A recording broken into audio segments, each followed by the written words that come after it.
Hey, just because this says Solomon's advice to the young doesn't mean that any one of us here can disregard it.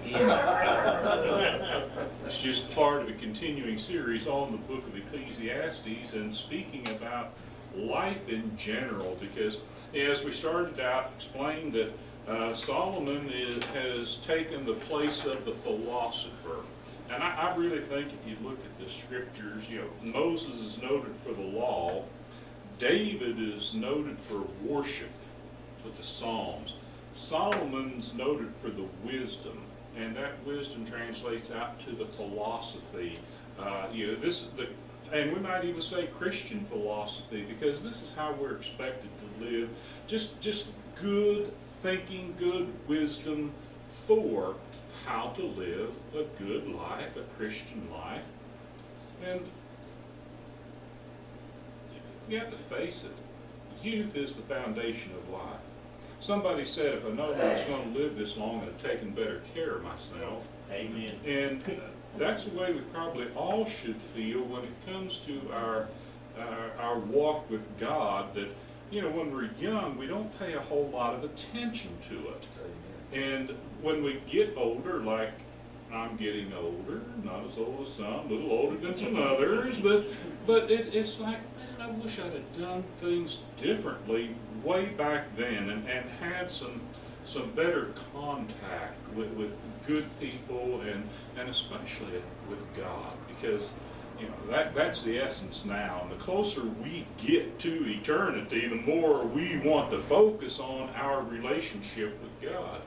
But because the days of our youth lay a foundation for our lives, Solomon just gives 3 good pieces of advice on how to endure the vanities of youth. Remember, he's always talking about vanities. And vanity of vanities. What's that? Well, vanity means vain things, empty things, really useless things. And there are a lot of things that we fight for and fight over and strive for in this life that are meaningless.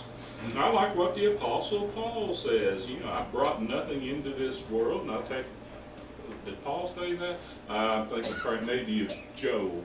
No, Job says, naked I came to this world, and naked shall I return.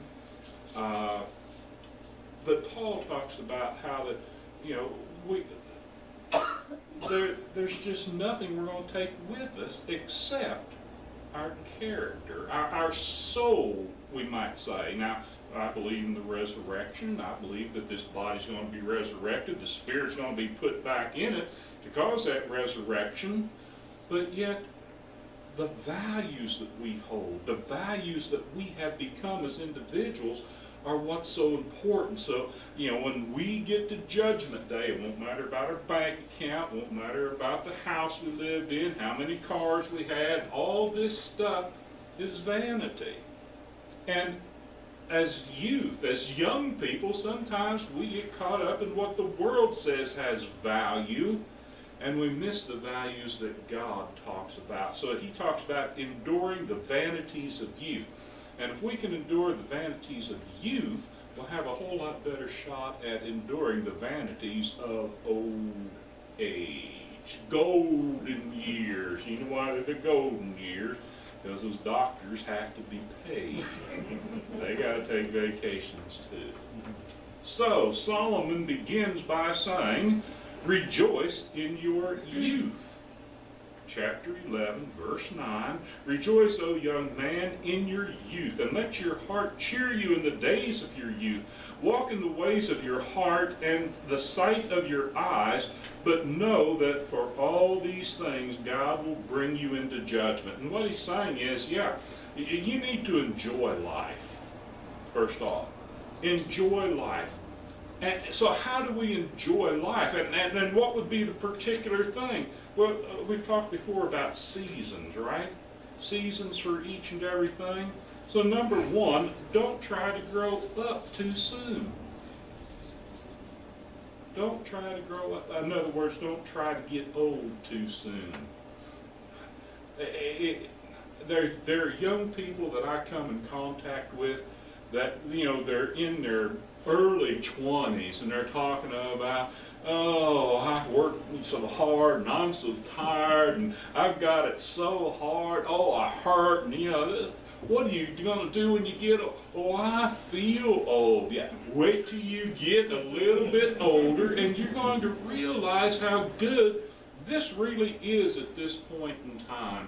And I've talked before about one particular young man who thinks he just knows everything, and he'll tell us, you got to know your surroundings, and if you know your surroundings, everything will be all right. And then I have to explain to him, yeah, but your surroundings are you do this, and you do this, and you do this, and if you don't, you're going to get fired.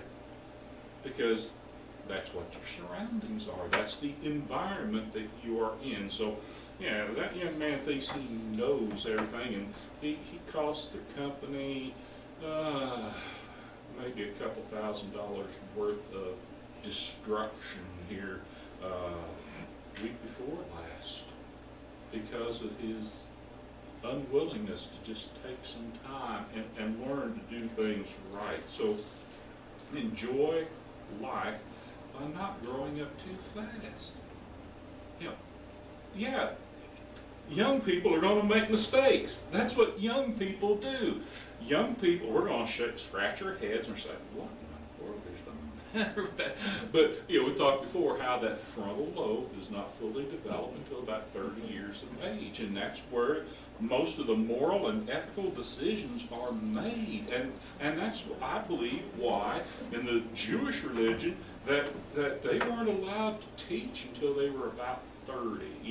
They became a man when they were about 13, bar mitzvah, but yet when they're 30, they begin to get up and teach and to preach. And you see that with John, and you see that with Jesus in the Scriptures. Proverbs 3:7 says, "Be not wise in your own eyes. Fear the Lord and turn away from evil."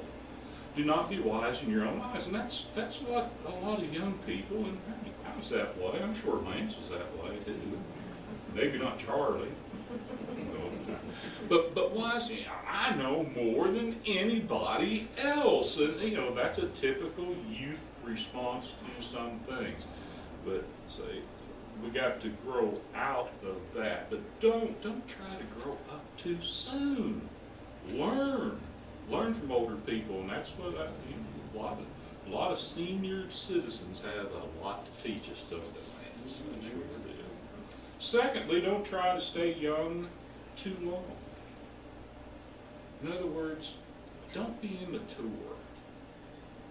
Act your age. How many times do we tell young people that? Act your age, Well, there are a lot of older people that need to act their age too, and I see it all the time. People in men in their 70s and 80s who walk around with the rolled up t-shirt with the cigarettes in there, and they're, they got the hair, like in the 50s, and well, hey, that's all right if you want to do it, but if you're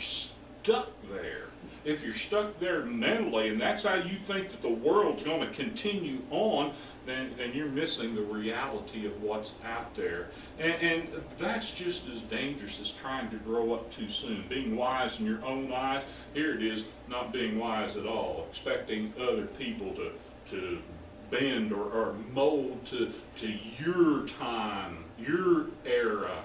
Remember the show American Graffiti?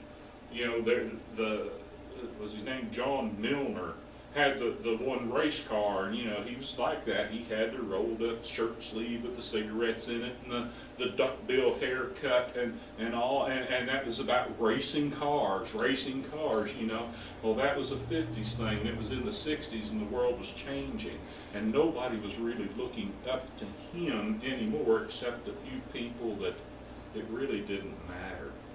So we've got to know when to move up a little bit, because there's a whole bunch of people coming along behind us that need to see us growing old well and with wisdom. Proverbs 1:22-31, a little long passage here. How long, O simple ones, will you love being simple? There's time to get out of being simple, right? That's what Solomon's saying. How long will scoffers delight in their scoffing, and fools hate knowledge? If you turn at my reproof, behold, I will pour out my spirit to you. I will make my words known to you. Because I have called, and you refuse to listen, have I stretched out my hand, and no one has heeded. He said, because, that he called, no one would listen, he stretched out his hand in punishment. He let things happen to cause damage. Because, verse 25, because you have ignored all my counsel and would have none of my reproof, I also will laugh at your calamity. Can you imagine God saying at some point, I'm done with that person. Well, here's some testimony from the Holy Spirit that talks about it. Because you ignored all my counsel and have had none of my reproof, I also will laugh at your calamity. I will mock when terror strikes you. When terror strikes you like a storm, and your calamity comes like a whirlwind, when distress and anguish come upon you, then they will call upon me, but I will not answer.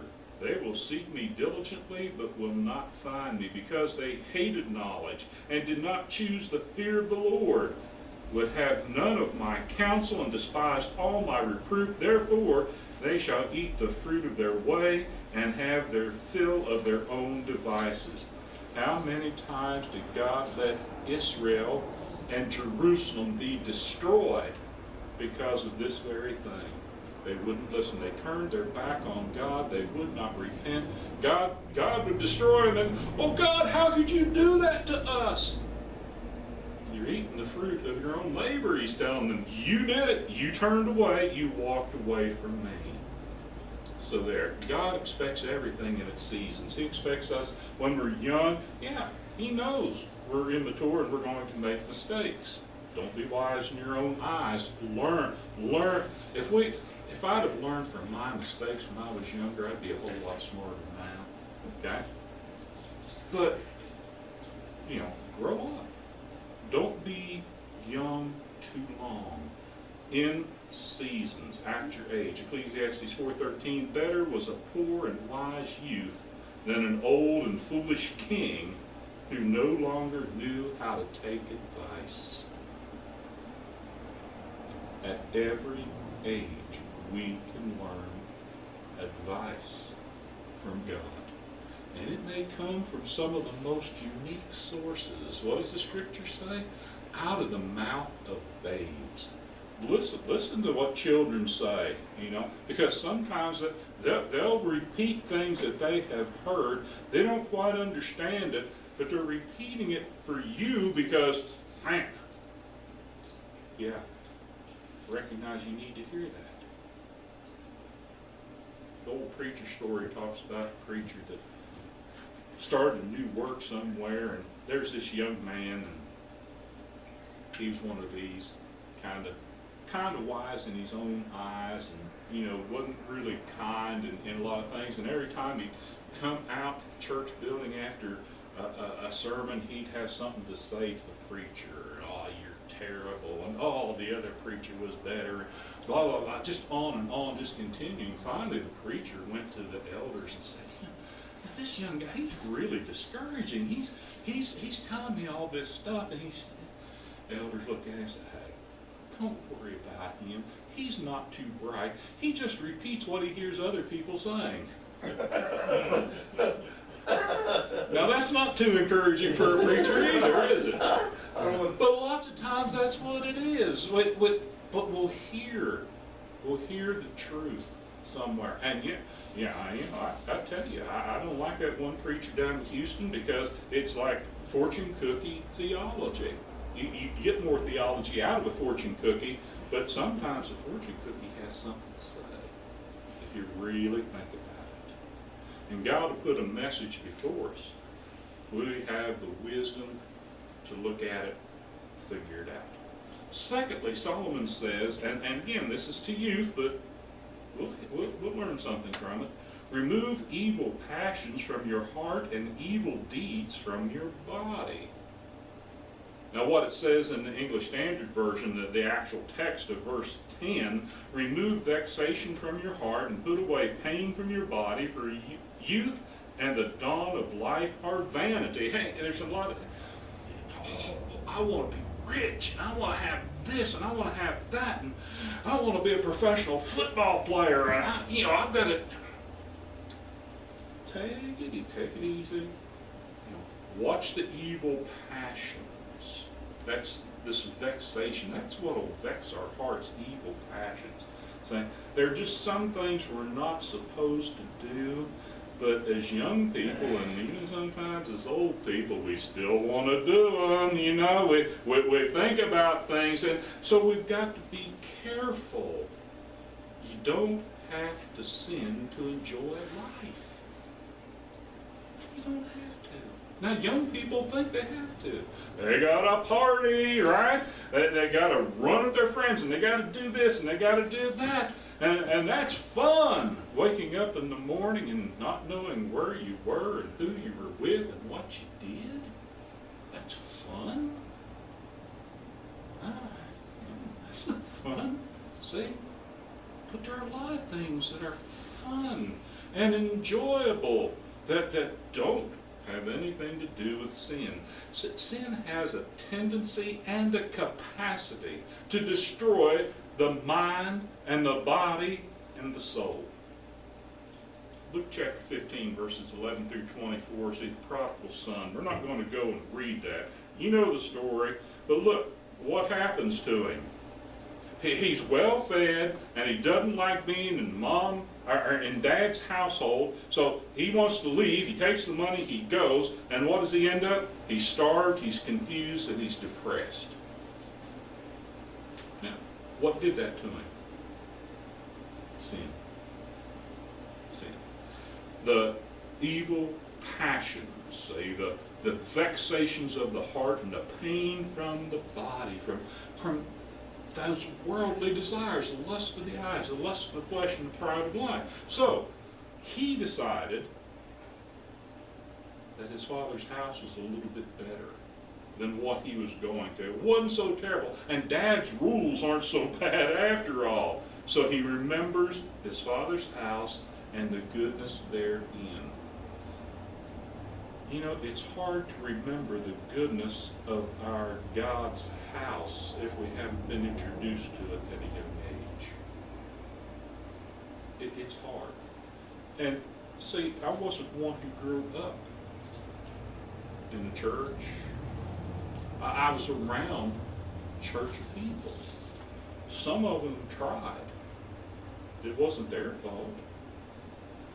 Just my dad wasn't religious. My mom was to a degree, but remember we talked about that fear, faith and fear this morning? It wasn't that she had a fear, but she just wanted to please Dad. Okay? So when circumstances of life weren't working out, she said, we're going to church. Okay? So I'm introduced to it at a later age. But see, it's hard to remember that goodness that is there. And when young people have that, they've got something that they can connect to. So you never quit trying, y'all. Remember the goodness that's there. Sometimes there's some bad things that churches go through, and you got to work around that. But still, there's something good there to bring them back. And that's what happened with this prodigal son. Reckless attitudes and actions can destroy one's ability to enjoy life in later years. You believe that? Yeah, got to. What's the big thing in the NFL now? Concussions, right? What happens? All these players in the past years that had these concussions over and over, they get a concussion or what? Coach sends them right back in the game. They get hurt more and more and more. So they end up 40 and 50 years old, and they're already having mental problems, because of what's happened, and some of them can't deal with it. Look, neglected children become neglectful. That's really the crisis within our culture today. Our children, they're children in the right way. those neglected children will become neglectful for the next generation, unless there's something to jumpstart this. And God does it, doesn't He? God does it. Now, maybe some of you aren't old enough, probably none of you are really old enough to remember what happened in the 1920s. There was a stock market crash. And then there was the Great Depression, and then there was the Dust Bowl, and then there was World War II. It took all that to get things straightened out a little bit and get people back on the path to God. That lasted a generation, didn't it? A generation. And then you see in my generation how it just fell off. And neglect crept back in. Neglect of God, but neglect of even family. So, here, just like with the prodigal son, either we will learn to master sin, or sin will master us. No two ways about it. Think about Cain and Abel. We have Genesis chapter 4, verse 7. But what God told Cain before he kills Abel, right? If you do well, will you not be accepted? Teach that to young people. You know, I try to instill it in young people where I work. If you do your job well, you get respect. If you take shortcuts and you don't do your job well, people are going to be on you all the time. But it's your fault, see? So don't take the shortcuts. Learn your job and do your job well, and you'll have respect for people who do what? Know their job and they do their job well. A lot of the young people don't want respect like that. They want to be respected for no reason. You just got to respect them. What is it? You know, we hurt their self-esteem if we correct them. You know, if we say something too loud, man, we need those days back, don't we? And if you do not do well, sin is crouching at the door. Its desire is for you, but you must rule over it. Hey, there's another sermon in there about husbands and wives. Right there. What the Apostle Paul talks about. One of these days we'll get into that. Luke 2:52. Jesus, the perfect example. And Jesus increased in wisdom and in stature and in favor with God and man. Now there's a young person, say, what did he do? Evil passions and what was that other evil deeds from the body? Those were gone with Jesus. He was a unique individual. He was surely different, but he had the same capacity to sin as you and I. But he didn't. He didn't. So we do. And we need him. Third point. So we had what? Number one, remove evil passions and sinful deeds. Rejoice in your youth. Remove evil passions, evil deeds. And third, remember your Creator in the days of your youth. Before the evil days come and the years draw near, of which you will say, I have no pleasure in them. When we get old and God has not been instilled in our lives, and godly principles and godly values, we actually end up hating those things.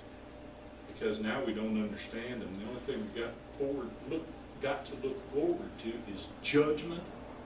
And if there is a God, hell for eternity. That's not a whole lot to look forward to. Now, understand, God will take anybody back who repents. But there are just some who come to that point where they hate God.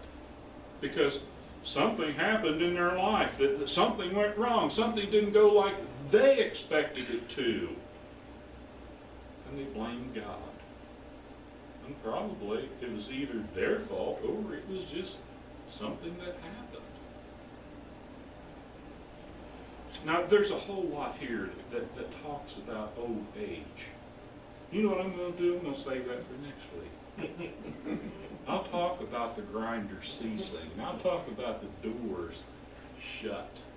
And we'll look at it in the poetic sense about what it means, okay? And Solomon calls them the evil days, but really they don't have to be evil days. These can be the best days of our lives. Retirement, Social Security. Just when we rest. When we lay the tools down, the implements of our warfare to a degree. It's not so much that we change to a different type of warfare. You know, we're not struggling for the worldly, earthly, fleshly things anymore. We should become more spiritual, even more philosophical in the way that we approach people. And we should be teachers, not judges, but advocates for one another, to help one another, to encourage one another. So we'll talk about that next week. But what's Solomon saying here? I think it's simply this: grow old gracefully. Some people don't. You know, they don't. Bitter older people usually started out as bitter younger people. They just never changed. They never found anything good to help them change. James 3:13 through 18. Or James 3:13 through 18. Who is wise and understanding among you? And James is saying, hey, you can pick it out. You can pick the people out. By his good conduct, let him show his works in the meekness of wisdom. But if you have bitter jealousy and selfish ambition in your hearts, do not boast and be false to the truth. This is not the wisdom that comes down from above, but is earthly, unspiritual, demonic. For where jealousy and selfish ambition exist, there will be disorder and every vile practice. But the wisdom from above is first pure, then peaceable, gentle, open to reason, full of mercy and good fruits, impartial and sincere. And a harvest of righteousness is sown in peace by those who make peace. See, there doesn't have to be fighting. There doesn't have to be strife. You know, where you find fighting and strife, and you find this jealousy and selfish ambitions, and you find people picking and all that, you know, the best thing to do is just leave. Get away from it and find peace, because that's where you can actually sow righteousness and reap a harvest of righteousness. Galatians 6:7 through 9. Do not be deceived. God is not mocked. For whatever one sows, that will he also reap. It's good for young people to know that. It's good for all people to know that. For the one who sows to his own flesh will from the flesh reap corruption, but the one who sows to the Spirit will from the Spirit reap eternal life. And let us not grow weary of doing good, for in due season we will reap if we do not give up. Don't give up the right way. Don't fall captive to the worldly ways. Don't fall captive to worldly ambitions, fleshly desires, the lust of the eyes, the lust of the flesh, the pride of life. Don't fall for it. Now it's tough because that's where we live, isn't it? That's the world we live in. But we have to be different. Finally, Solomon concludes this section by saying, vanity of vanities, says the preacher, all is vanity. Ecclesiastes 12:18. All is vanity. Don't fight over stuff you can't take with you. It doesn't do any good, does it? You're not going to take it. The Apostle John explains it this way. 1 John 2:16-17, for all that is in the world, the desires of the flesh and the desires of the eyes and the pride in possessions, that's the pride of life, is not from the Father, but is from the world, and the world is passing away along with its desires. But whoever does the will of God abides forever. Because there's something different stored up in heaven waiting for us there. It's not earthly treasure stuff. It's that spiritual treasure that'll be waiting. Rejoice in your youth. Remove evil passions. Remember your Creator. Solomon's advice for young people, hey, that's good advice for any age, isn't it? Yeah, thank you for your time. Thank you for your attention. Blessing's yours. If you have a request, have a special need, whatever it is, let your request be made known. So stand and sing the invitation song.